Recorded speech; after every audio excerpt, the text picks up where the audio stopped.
Everyone, I hope all of you are doing well. In this video, I'm going to talk about an gigli saw. You can see over here the wire which I hold is called the gigli saw. This is used in orthopedic. In this video, I'm going to talk about the features of gigli saw and use of gigli saw.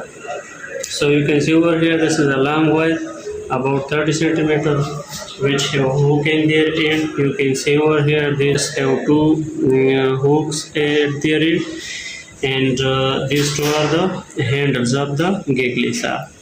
Now, how to insert this handle to the gigli saw? You can see over here, this gigli saw is held by this handle during cutting of bones. You can see over here, this is another handle of the gigli saw.